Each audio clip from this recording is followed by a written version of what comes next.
Yo, let's be honest. Dating in 2026 is, and I say that for this reason. Listen, man. Yo, dating, like, I'm talking about dating, okay? So let's clear this up. When I say dating, what I mean by that is not boyfriend and girlfriend, okay?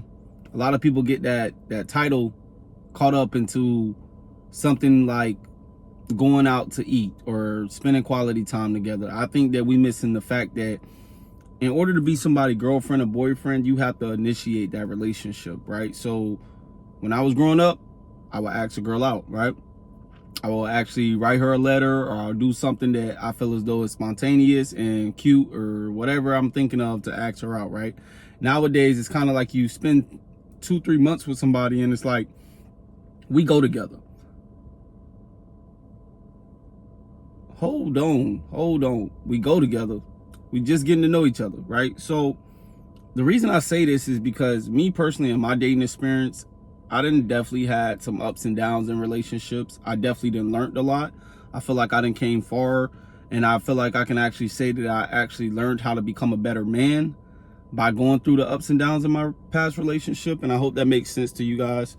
But the point that I'm trying to make about this is that it's too many options out here nowadays. Everybody feels as though, they're the next biggest thing. You feel me? Everybody is competing with the next person. Everybody's bringing trauma into the next relationships, not really healing, not really taking their time to just say, you know what, I'm gonna fix myself, I'm gonna get myself situated, I'm going to financially, mentally, spiritually, and emotionally be in a better position than I was a year ago, so that when a new person comes into my life, I'm able to accept that person as who they are, because obviously they probably worked on themselves too.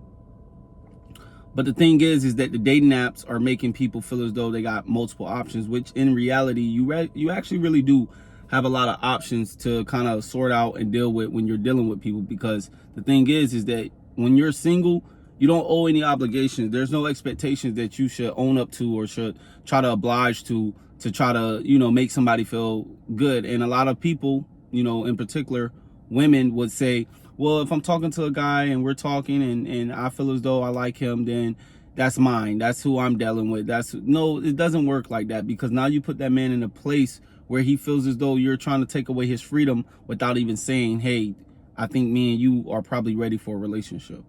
So I do believe that that's something that women could work on. Now, what men could work on in this sense, excuse me, guys, I got some, it's just chapstick. So, yeah. Anyways, but I feel as though what women can work on, men can work on, is patience and love, real deal patience. And what I mean and what that looks like is really taking your time out to figure out what's going on with your woman, really taking the time out to really think to yourself, like, what is it that's making her react this way?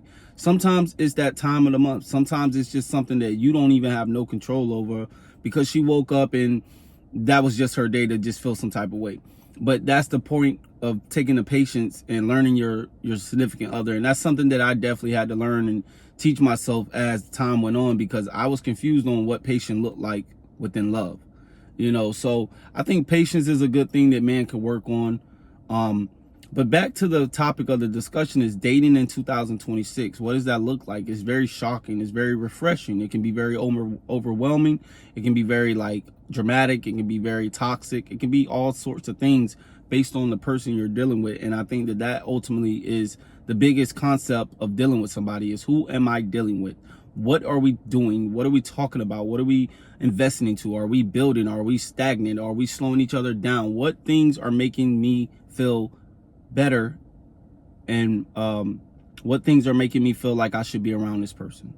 So you guys, I just want you to try to take some time out and think to yourself, like, even if you got a significant partner, what are the things that you feel as though that you are owed, or you feel as though that you want in a relationship while being with this person? Because when you get with somebody, you're sacrificing something.